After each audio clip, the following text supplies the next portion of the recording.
Well, a nice antique stoneware platter in willow pattern. Really nice one, this, and from quite an unusual and rare production factory. Wooden Baggeley. The dates on this one are, well, pretty tight, because we know the period that partnership manufactured under this particular China mark was only between 1870 and 1880. Baggeley would continue in the Hill pottery until about 1886 before retiring, and that was taken over by another factory. But the wooden Baggeley period of production is fixed to 1880 through to 1870 through to 1880. A nice transfer printed patter, classic English shape, 8 indents in the rim. It's worth talking about these because it's not something that you see on many listings, but it's quite a characteristic English shape. There's Staffordshire, where you've got these 8 palpable indents in the rim, which give it some real character. They're not picked up on any of the design features of Willow, which is like a transfer design that's rotated around the rims on various size platters. And this is a nice typical rim, not a bat rim as it's normally described, but a nice transfer design. Good central block work on the Willow pattern. We did quite a deep dive AI image search on this one.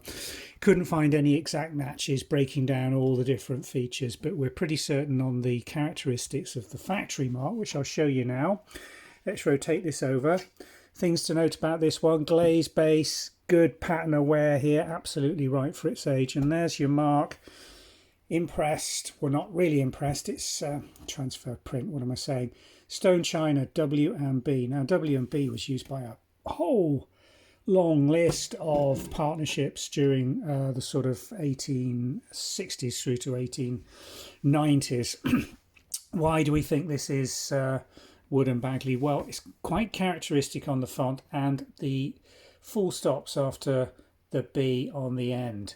That, in combination with the stone china crown and banner mark, really doesn't tie in with any of the other W&B factories. So we're pretty confident this is wooden Baggeley, and the dates, as we've discussed, are pretty fixed as well, 1870 to 1880.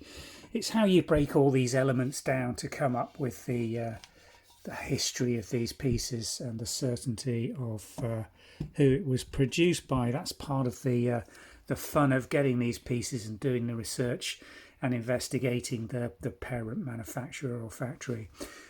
Condition wise, very nice clean rims, good transfer print, few little breaks in it, you see here where it's just not quite tallied up, and a little bit of transference of the transfer design here just behind where they've put the boat. But it's a pretty tight block of transfer design in the centre of this one. As you can see, they've not left much white or a cream background at all.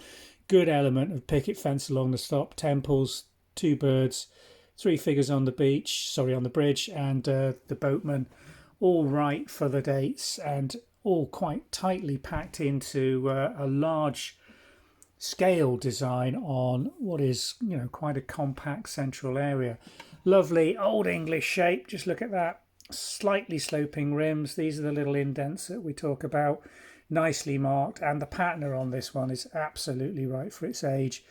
Knife marks over the glazed surface on the front, and a good antique pattern of wear on the base plate. Absolutely right for what you'd expect.